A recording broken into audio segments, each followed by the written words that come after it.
Okay, welcome everyone to Empire Clean Cities Electrifying School Buses in New York webinar. We're so happy that all of you could make it. My name is Lauren Kestner O'Brien. I am the Policy and Partnership Manager at Empire Clean Cities.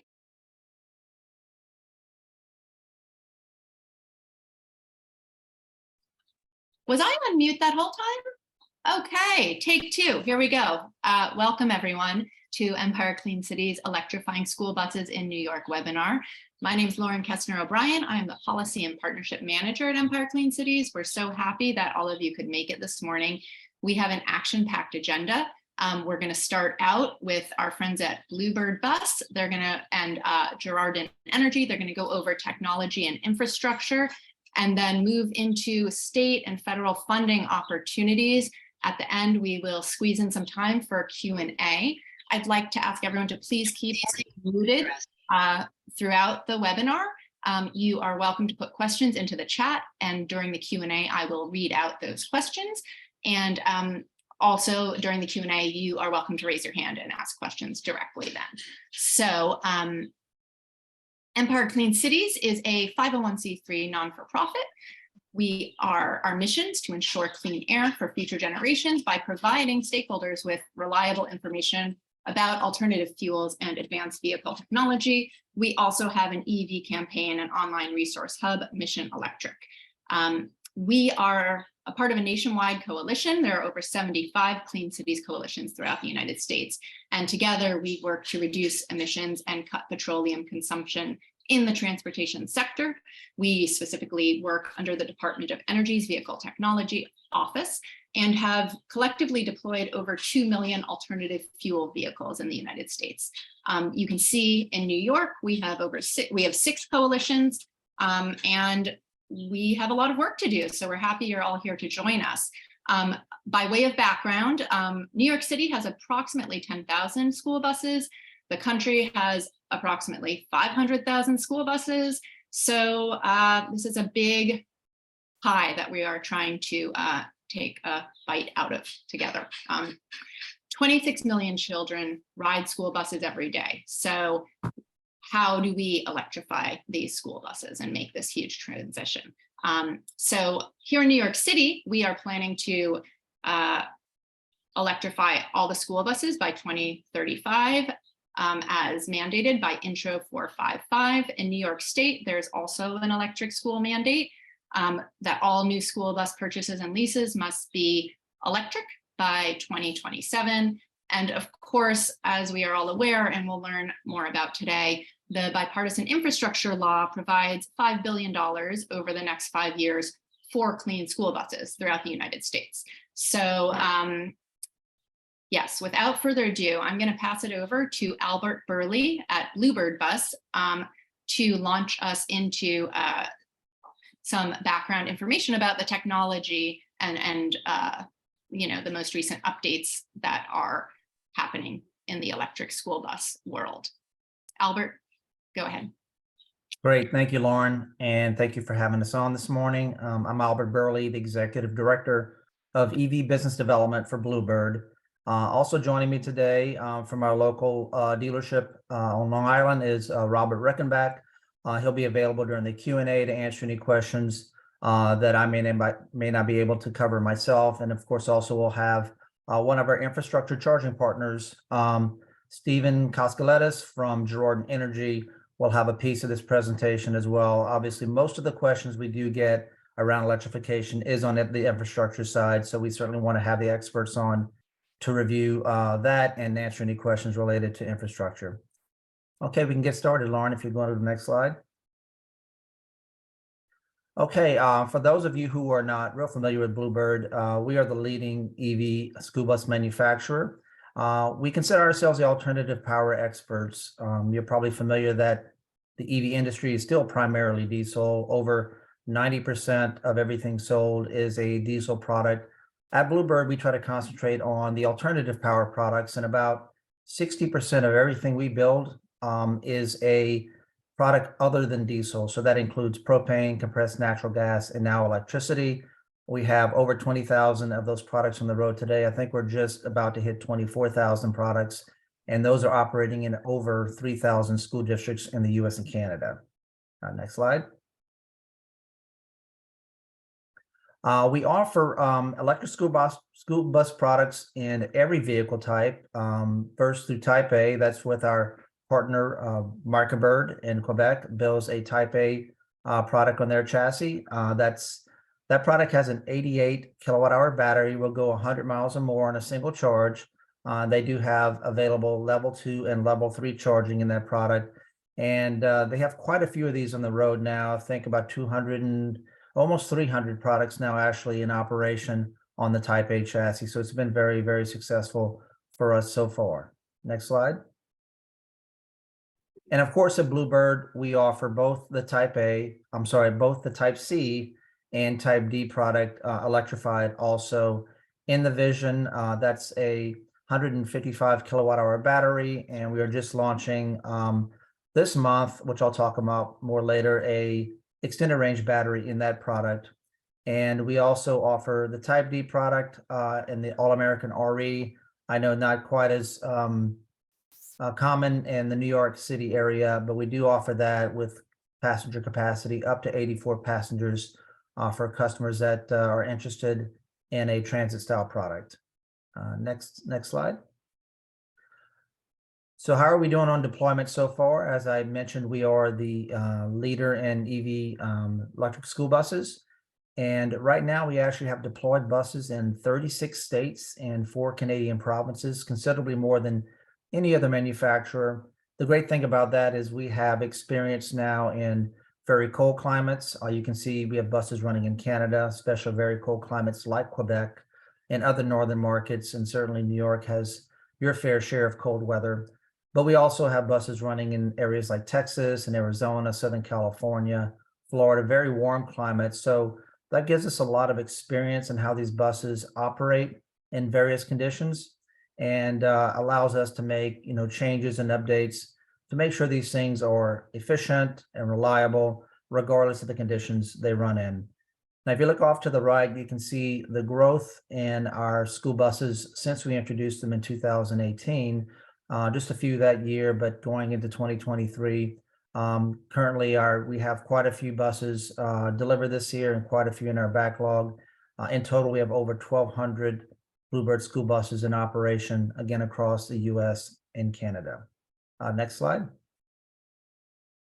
One of the great things about having buses in operation, now working on our 5th year here at Bluebird, is we, like I said, have a lot of experience, and we've been able to make a lot of changes and updates during that time frame to make sure they're working and as efficient as possible. Actually, 170 total improvements we've made, both for just quality improvements and other product updates to make sure they're operating in conditions all over the US, and also really meeting the needs of school districts regardless of where they're in operation. Some of the big ones here, and we'll talk about a little bit, is the thermal management system. That component in an EV school bus is probably one of the most important. It really ensures that buses can operate in all different weather conditions, whether it's really cold or really warm. And we've updated that now. We're on a 3rd generation of our thermal management system, which makes them work really well in those conditions. And we've improved the efficiencies, so it also helps on things like range for our customers. We do offer an optional fuel-fired heater. So it really, if it's below 20 degrees or less, we do recommend that to help cabin heat in the coldest conditions. We've also done things like added hydraulic brakes to Type C products. We're the only, or one of the only manufacturers that offers hydraulic brakes in our Type C bus. And like I mentioned earlier, we're going to have an optional extended range battery in our Type C, which we just started producing this month. So I'll talk a little bit about that in a couple of slides. Next slide.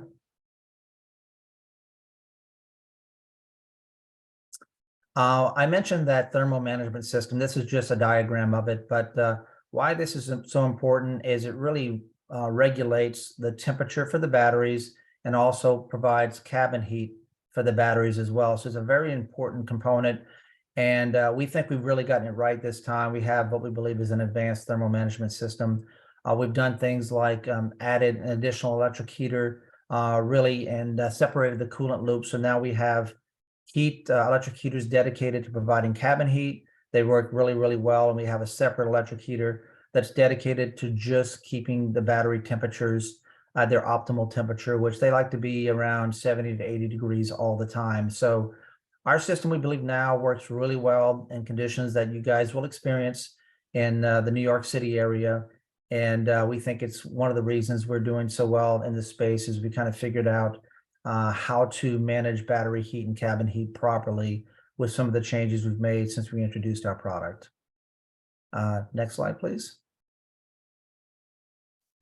We also recently updated our fuel-fired heater. I mentioned that as well. In the coldest of climates, we do recommend this auxiliary heat. The electric heaters work really well for most markets, but when you get really cold, if you're looking at temperatures averaging below 20 degrees during the winter months, it really is a good idea to add the auxiliary heat, which is a Valeo fuel-fired heater. It's powered by diesel. There's a small diesel tank on the bus.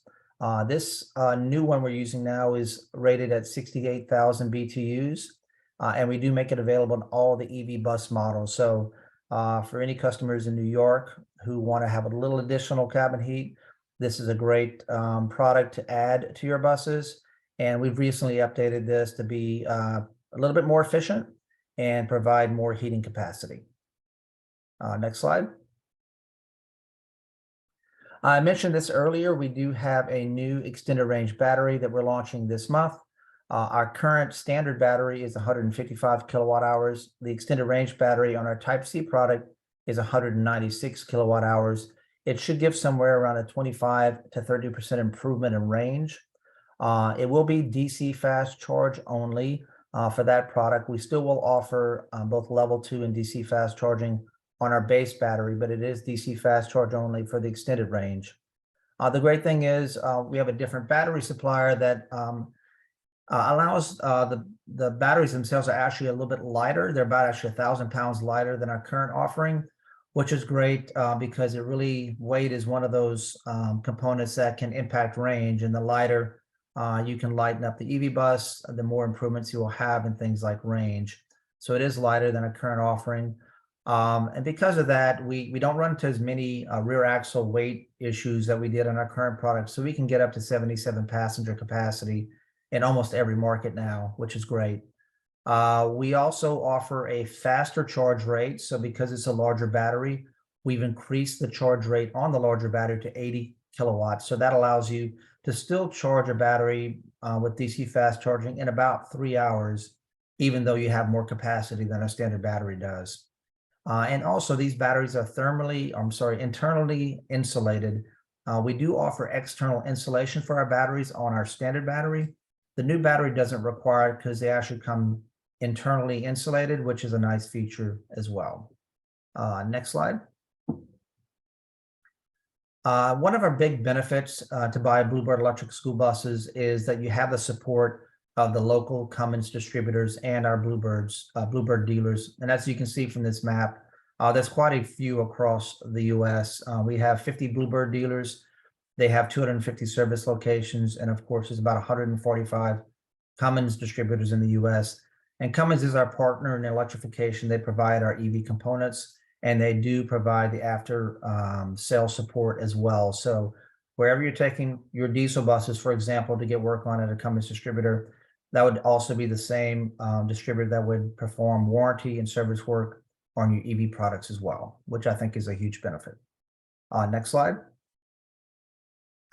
Another important update from Bluebird is up to this point, we've been building a max of about 4 EV buses per day at our production facility in Fort Valley, Georgia.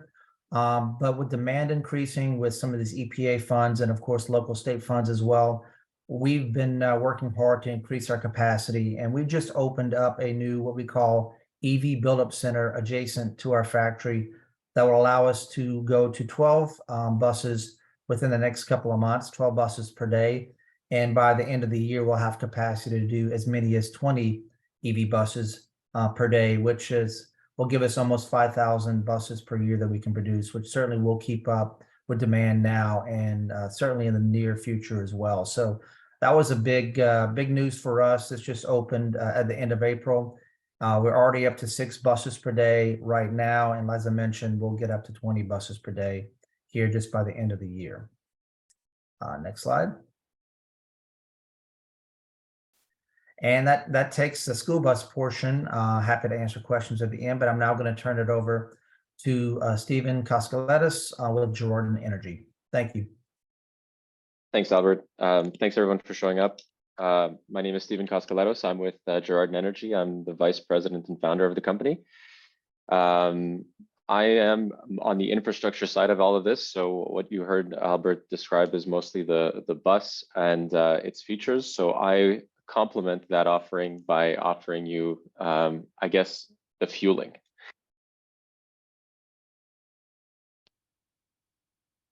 Stephen, you are muted. We don't hear you. We heard you at first. No. Do you want to call in again, or do you have a different microphone? Now we hear you. Yeah. Okay. I guess the headset died halfway through. Yeah. Great.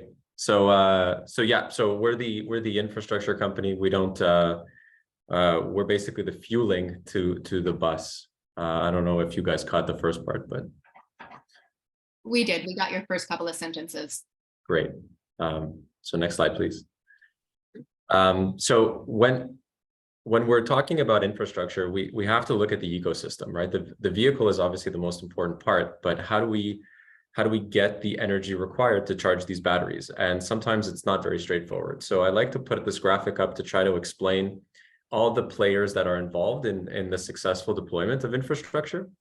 And it usually starts off with the utility, right? The base ends up being, does the utility have the capacity to deliver on what you are electrifying in your lot?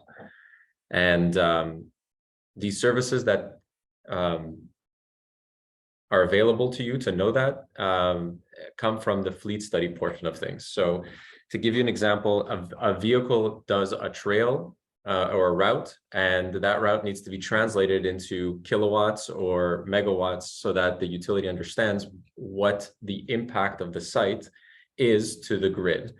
And that from there will allow us to iterate on all the options that are available to you in terms of your deployments.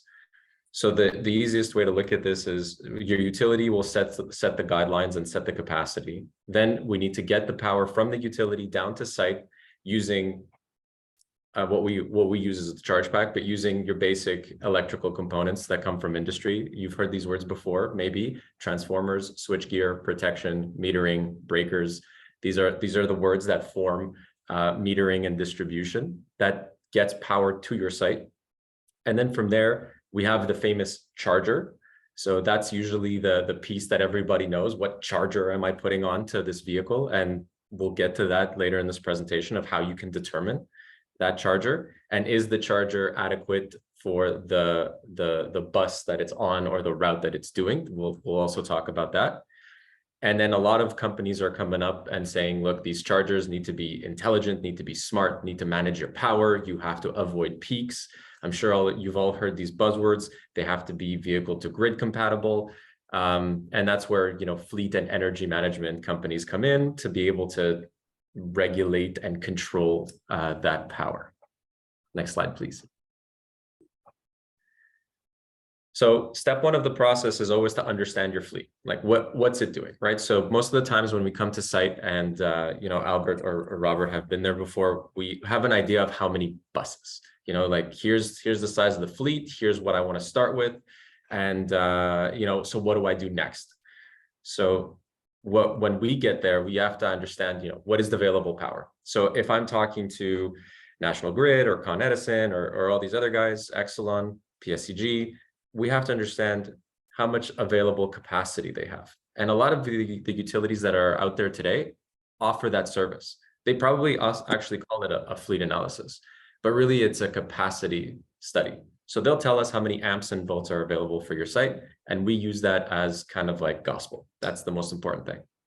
And then when they tell us that, we have to understand what does it take to bring new power into your site? So if where the utility tells us to tap happens to be across the street, and we have to enter some kind of public works contract to get it to your side of the street, or if we have to do anything that involves like bringing power to your site that is challenging, we have to determine that.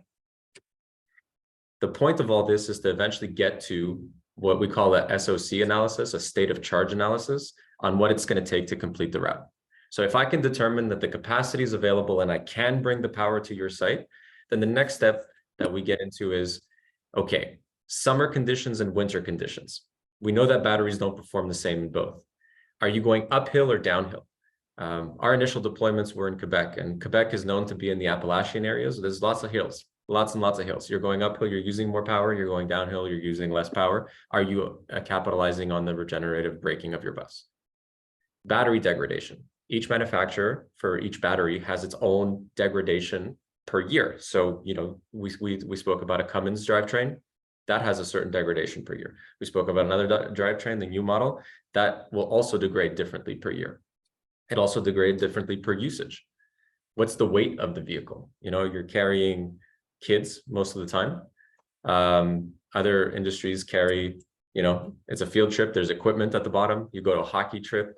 Sorry, I'm from Canada. So, and then there's also range and distance. Can the bus even make the trip, you know, at all? Like, how far are you going? How far are you going in the morning? How far are you going in the afternoon? So all of these things need to be analyzed, because the idea is to match the bus with the charger, with the use case. So sometimes things are so tight that even though level 2 is compatible, you need level 3. And sometimes things are so spread out that maybe you put a level 3, but you don't use it at max capacity. Maybe you downgrade the power because you don't want to pay those kinds of fees. And we have more time to charge. So these are all things that we take into consideration. And we're an engineering company. So when we analyze these things, we output things in a very boring Excel way, but it's very clear. So if you flip the next slide, I can show you what an output like that looks like. The picture turned out a little blurry, but I'll explain it. So basically, the way you read this graph, I know there's a lot of info, but I'll take you through it, trust me. So that we've got the routes over on the left-hand side. So that's usually defined by the school district. Then we've got the type of vehicle that is assigned to that route typically. So we've got like a Bluebird Vision that is e-heat. So that means that it's completely powered by electric heating. So it's not using the diesel heater. Sometimes it's a microbird. So that's the type A bus that was introduced earlier. And then at the top of the graph, you've got your temperature range, because summer and winter matter. So you get cold and then you get hot that affect the battery. So this one goes from -40 Fahrenheit to +104 Fahrenheit. And then the meat and potatoes of everything is right in the middle of the graph. So you have the colors and then you've got numbers. So the colors represent whether or not the vehicle can do the route. So green means good, red means can't. And then you could see that sometimes it's good, and then when it gets colder, it just can't. So that's a vehicle limitation. When it's yellow, that means we're in like a gray zone. You're hitting our security factor. We put a security factor in this, and you're hitting it. What does that mean? That means if there's construction, if there's a detour, if there's a giant snowbank, or if like you're stuck in traffic for too long, if a kid is in another location that you have to go pick up or make a detour of some sort, like you're tight. You can do it, but it's tight. So that's on the vehicle side. Then what we do is we also look at the charging side. So the numbers inside each box represent at what charge rate can you, at minimum, make this route successful. So this is the pairing that I was talking about earlier of vehicle and charger. So that's the most important part, right? You don't want to spend too much on like a 100 kilowatt charger that makes no sense. You know, the vehicles are limited to 60 and 80 kilowatts respectively, depending on drivetrains. So you don't want to go too high because then you're spending money for nothing. But you don't want to go too low either, because if anything happens and maybe a level 2 charge isn't adequate. So a good example, we could start off with like the first two, right? Route 28 and Route 88. You can tell right away that these are easy routes to electrify first. If you're doing a pilot project, you should probably start with those two routes. They're easily successful with a level 2 charger. That means if you put a level 3, it's great. You could see here the power level is 11.5 kilowatts AC. So that one works out pretty well. It gives you the ability to try a vision and a microbird to see how it goes. So that's how this output goes. So this is really useful. It's really useful to the operator. It's really useful to the utility too, because if we sum up the kilowatts of each charger that are needed at a minimum, then you got a minimum load profile for the site. You'll know how much you're drawing from the grid. And then if we decide to standardize on one size fits all, you slap in like a 50 kilowatt charger in there, or you do a 30 kilowatt charger across the board, then that's okay too. But then you get a second load profile for the site. So you've got the minimum where everything passes, and then you've got the bigger one. Now, there are some routes where the two conflict. I have some routes here like Route 80, where I'm putting a 60 kilowatt charger, which is the max for that battery bank, and it's still red. So at that point, like, don't do that route, right? Because what are the chances, like, for example, in New York, that you'll get 5 Fahrenheit? And I think it's like 30% in the winter. You'll probably get there. So don't do it. Like, that's not a good route to electrify right now. So we offer these tools to help operators or school boards figure out what to do. Next slide, please. When we figure it out, the next step as an engineering firm, we've got to plan it out. So this is basically what we do. We 3D map the whole thing. We've solved the bus, the charger. Now we've got to tell you where it gets placed. So it's the regular engineering jargon. We will design it. We will 3D show it to you. You get to talk to us about how this affects your operations. We get to model the whole site together. And then once you've signed off on it, we're building it. So that's what this slide concludes to. We offer these services to anybody that wants them. We have here, for example, a battery energy storage system that is powering as resiliency. Yeah, that's pretty much it. Next slide. We've done some sites. We have a lot under our belt now. I think by the end of the year, we'll have 2,500 charging ports connected to our infrastructure. But you can tell that every district, every site has different requirements. Some have bollards, some want larger sidewalks. When there's snow, you've got to take that into consideration. Like, how do you clean it? Before it was, a mechanical snowplow. Now it's, you have to do it by hand because you got to go around all these bollards. But we've deployed quite a bit with Bluebird. We're very happy with their performance. We've also implemented things that help the batteries stay at 100% at the beginning of the route. So we precondition the vehicles in the winter so they're warm when everybody walks in without using battery energy. So we've got all kinds of little tricks that we've learned over time. Next slide, please. We offer support. So after, we don't just leave you there with it. We do the commissioning. We start all the chargers. We use the software to connect to them remotely. We offer preventative maintenance. So it's easy to just install something and disappear. We're not in that business. We really want to make sure that we accompany you throughout this journey. That bus needs to be in service 10 years. So it's really important that we're there and that we're helping you out. Electric driving school is something I want to talk about. That's really important. We don't do it personally, but we team up with your dealer to help you. A lot of times there's only so much I can go with an algorithm. Sometimes it's just the driver. If they don't anticipate their stops, if they slam their brakes, if they slam their accelerators, if they don't know how to drive the bus in eco mode, I can do all the predicting I want, but the human factor is unpredictable. So I like to take these logs from telematics from the vehicles and train drivers with their dealers to drive the bus better. Next slide. Yeah, that's it for me. There's a quick summary, but I hope you guys got something from it. Thanks so much, Stephen. And we'll have time for questions at the end. I see someone dropped one in, so I will note that. Next up, we have Vinny Rashika from NYSERDA. Good afternoon, everybody. Just good. Go to the next slide. It was really great to hear from. I think you might, whoever's doing the slides might have put my slides before Vinny's. There we go. Thanks, Matt. Great to hear from Gerard and Bluebird. Lots of good information about the technology and the process that you'll take to get to a transition plan and then be able to implement it. I just want to give a quick overview of sort of our legislation. It was touched on a little bit earlier, but just in full. This also does address the question that came through in the chat. Sort of. So in New York State, the mandate means by 2027, all new school bus purchases need to be zero emission. And by 2035, all buses in operation need to be zero emission.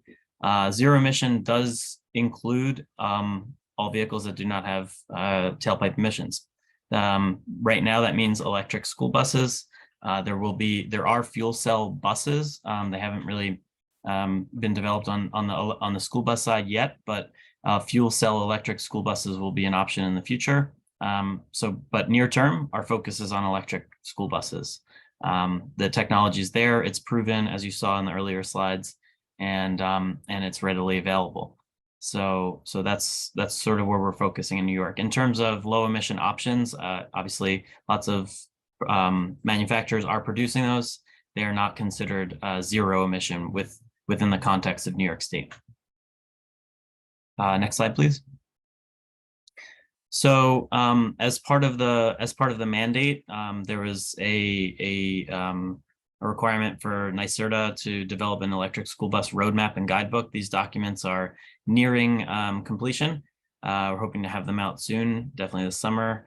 The roadmap is really sort of laying out the challenge of electrifying 45,000 buses across the state, what types of support are needed, both obviously on the funding side, but also, training and resources like that, support with the fleet advisory, fleet assessment process. What are things that we can do to help make this transition a little bit easier for school districts and all the stakeholders involved? And then the guidebook is really meant to be a resource for school districts and school bus fleet operators, so your contractors and other parties involved, to understand all the options for purchasing buses, how to purchase them, how to choose your chargers. A lot of the stuff that Stephen did cover will be included in the roadmap, along with case studies of school districts who have completed this process. What are the funding options, how to take advantage of those, when to engage with your utilities. I always say the answer is yesterday, but today or tomorrow will work too. How to bring in other resilience or sustainability measures and cost saving measures into the process, when to and how to engage with workforce development, retraining programs and things like that, and then how to scale that up to full fleet conversion. So that'll be a series of guides that we're hoping to release sort of in a rolling format over the next few months, with first few coming out within hopefully the next few weeks. Next slide, please. Quickly, just on the cost side, I put this up really to give you just a sense of what the different components of the process cost, and to also provide you the assurance that there are programs right now that you can access that can help reduce those costs.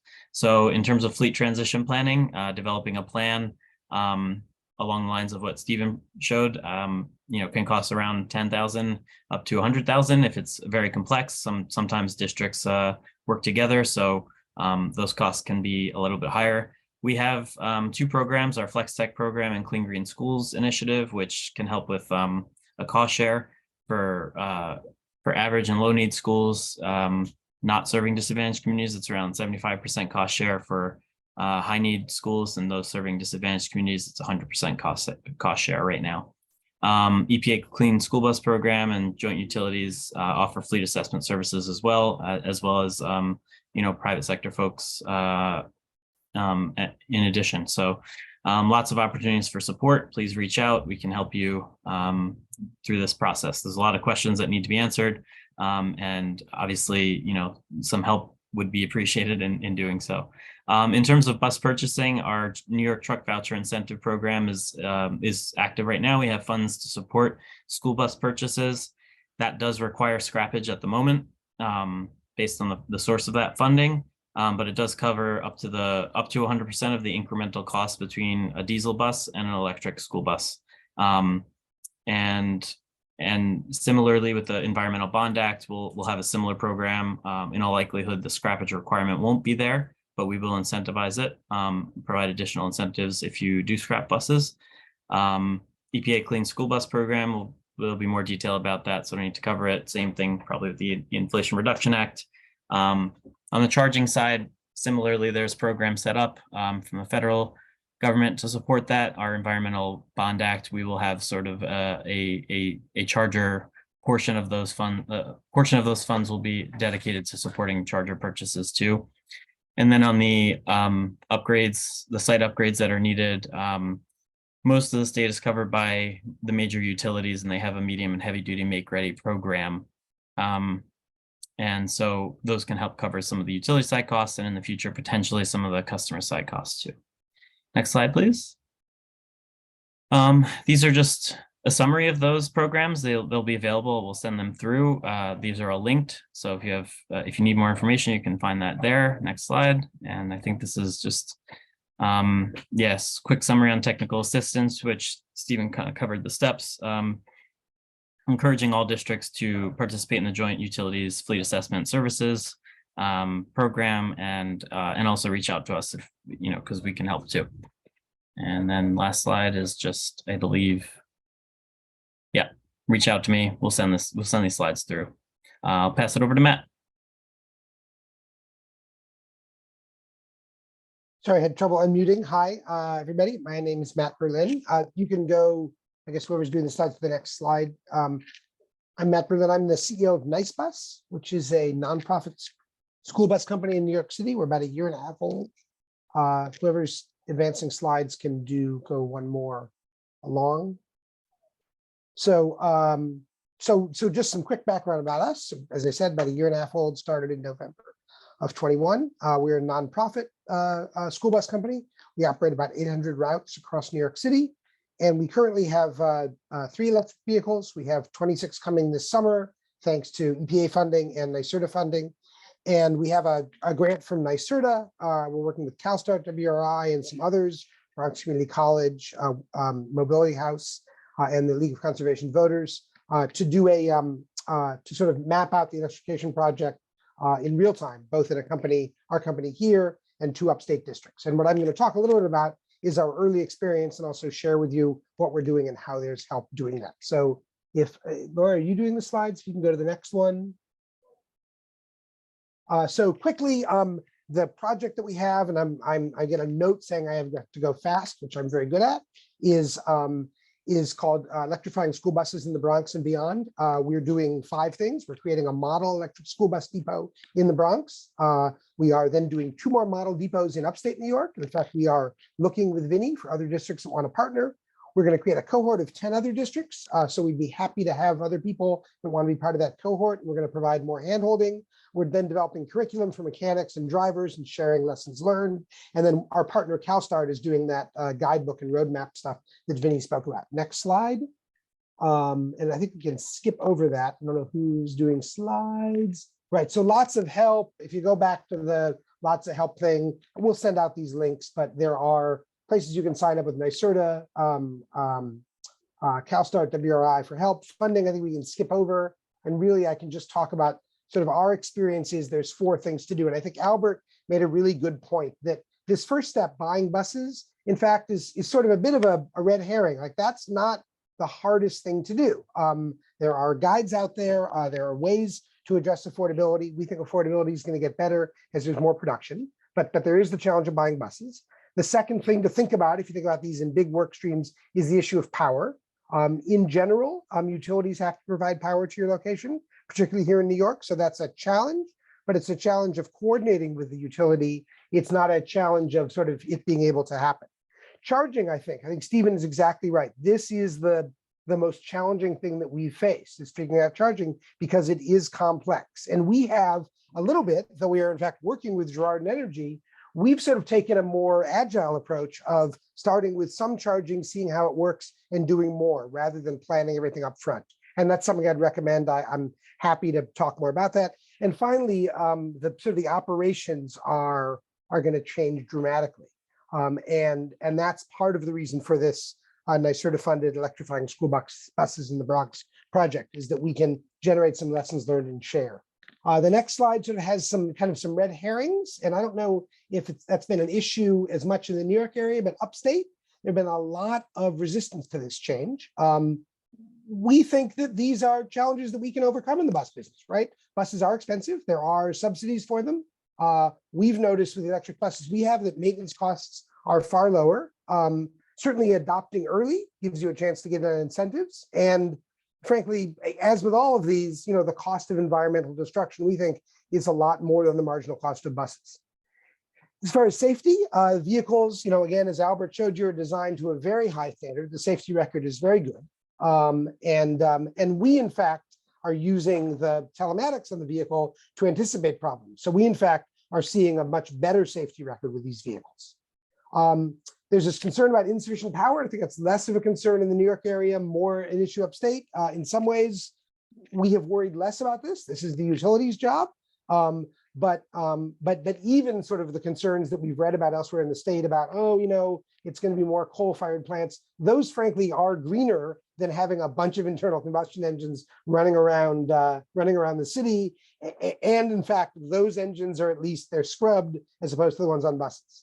There's concerns about blackouts. So there again, at least we've noticed here in New York City that that when that happens, when that has happened, school closes. So we're less worried about that. One could also install generators to provide backup charging. And then finally, there's issues around training. That is a real challenge. Vinny talked about some of the things NYSERDA is doing. We're doing some things there. And in fact, we look at this as an opportunity for our industry because this gives the people that we work with a chance to get ahead on the direction the industry is going. And then finally, as a bus operator, and I think others agree with me on the next slide, I just wanted to point out that there has been some resistance to this change, but this is our job, right? We talk a lot about kind of being there and fixing things and filling in. Well, this is our moment to help change this industry for the kids we transport.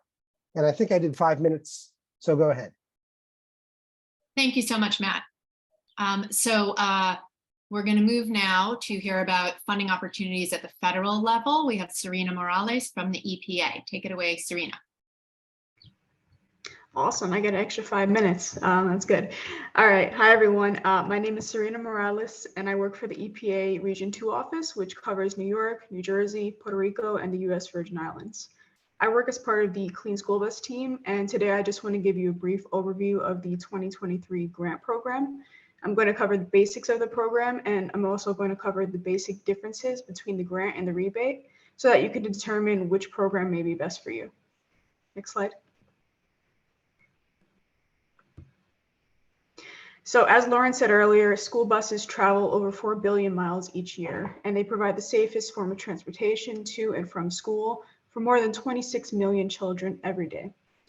Diesel exhaust from these buses can contribute to air quality problems and have a negative impact on human health, especially for children who have a faster breathing rate than adults and whose lungs are not yet fully developed.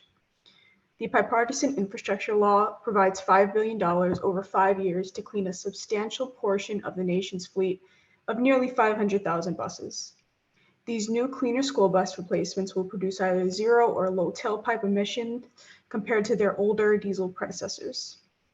School bus upgrades funded under this program will result in cleaner air on the bus, in the bus loading areas, and in communities in which they operate. Next slide. In addition to the Clean School Bus Grant Program announced this past spring, EPA anticipates another round of rebates this fall. There are some key differences between the grant and the rebate program. Similar to our last rebate round, the application will be brief and simple. If you are a qualified applicant, your application will enter a pool of applications and be chosen as part of a random lottery. Priority and high-need districts will have more weight in their application, just like the first round, to target communities with environmental justice concerns. The project period will be shorter and flexible in funding, but keep in mind that the turnaround will be faster with the rebate than the grant.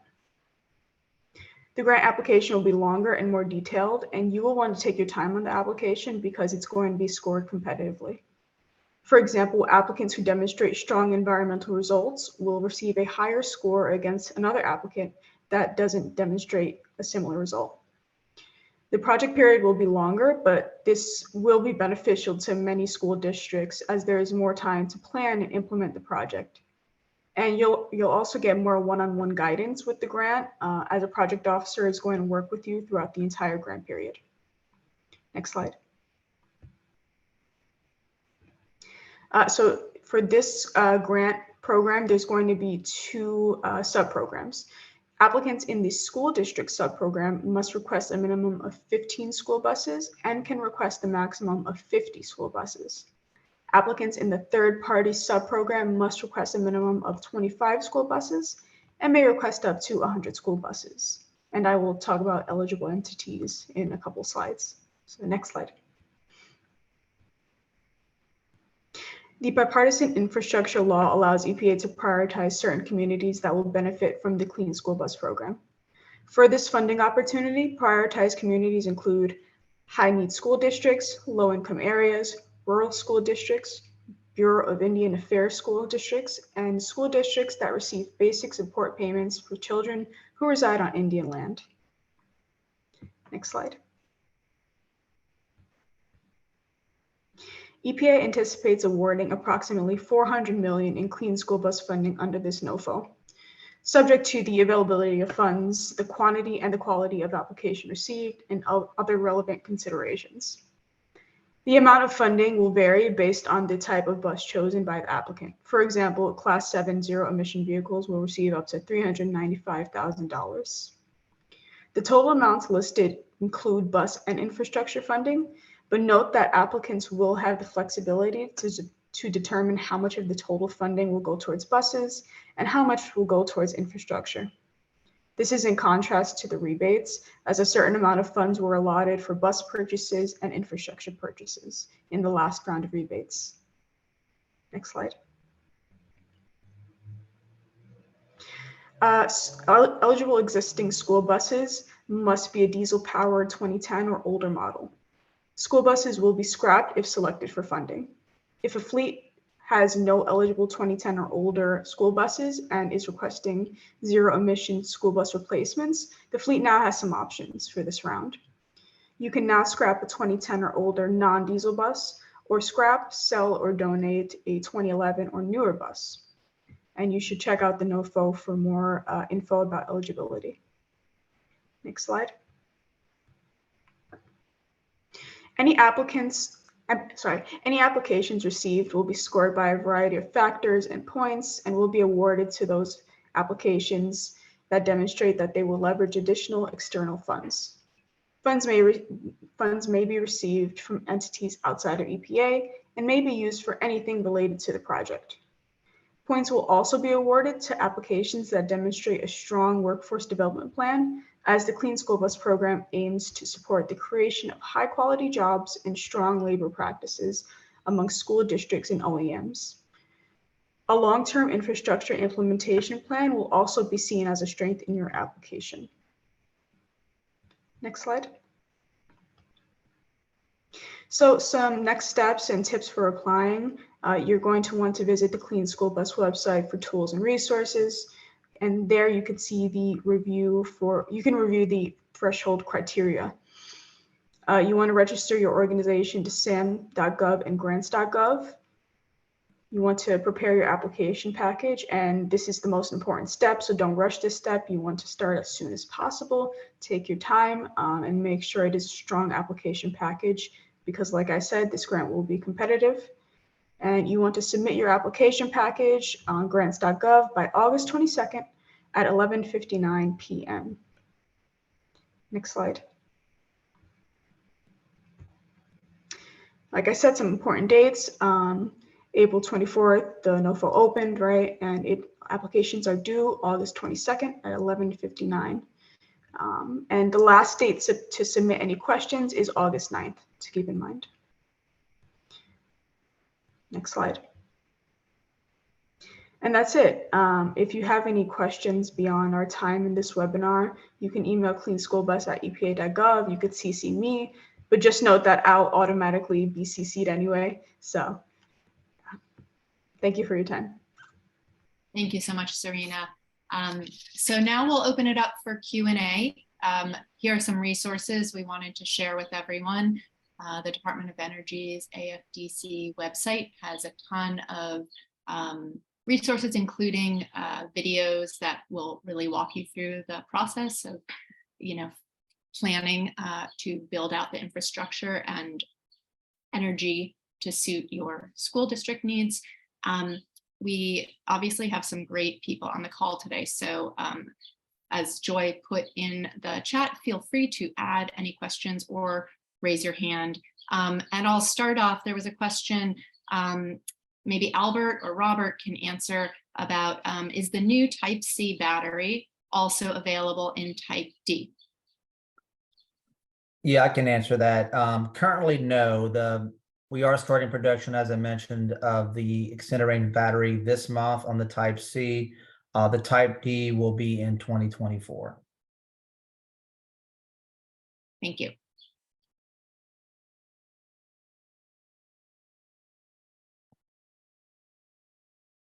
Any other questions?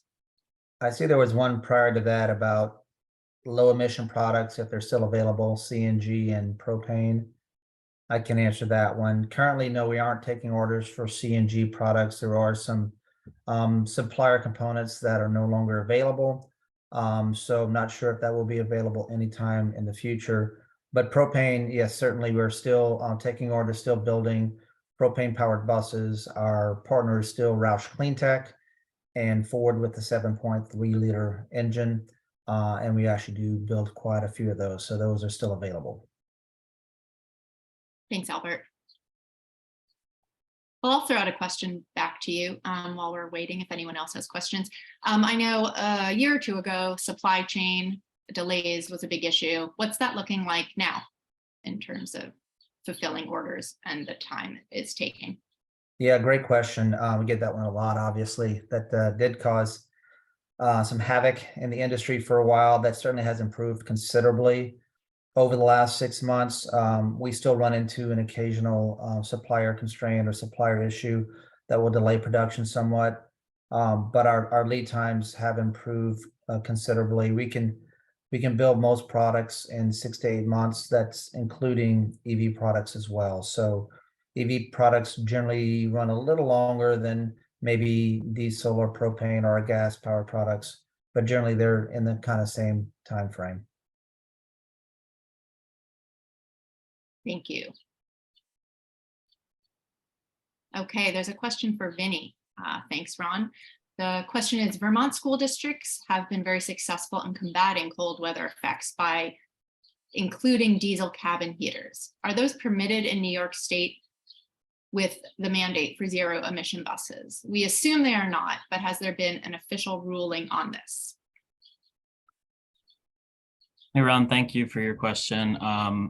They're not ruled out. There hasn't been an official ruling on their utilization, which means they can be used. And certainly in our analysis leading up to the development of the roadmap I talked about, we acknowledged the need for them, the need for auxiliary heating more broadly. I'm going to use that term to help districts overcome cold weather and long range requirements. So yes, they're available. They're able to be used. I think as a long-term solution, we certainly want to look toward low and zero emission solutions for heating.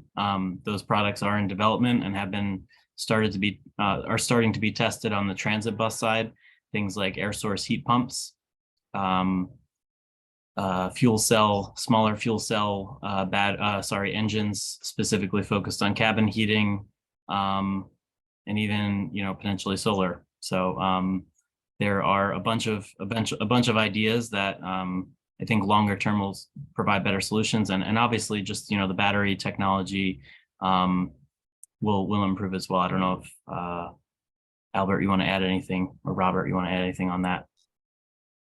Yeah, I'd mentioned that's one reason why we're looking for larger extended range batteries, just because of the range degradation when you're using electric heat in cold weather markets. I mean, technically, we could add more electric heat to our bus today to compensate and to provide adequate heating for the cabin.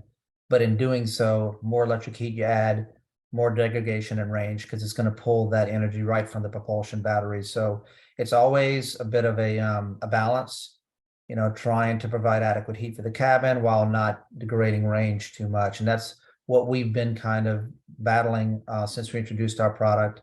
Of course, the fuel fired heater does provide a solution for that because you're not having to use so much electric heat.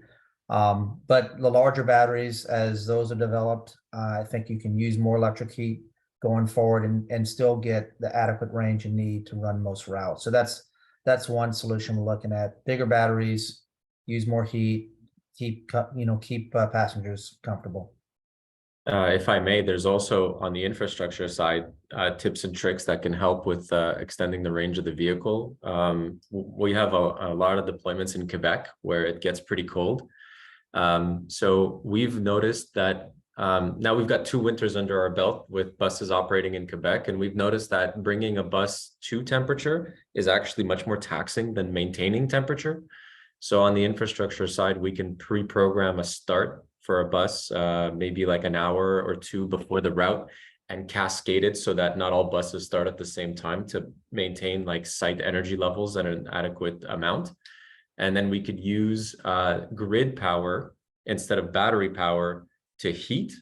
And then once the bus is ready to go, the maintenance of that temperature, we were able to get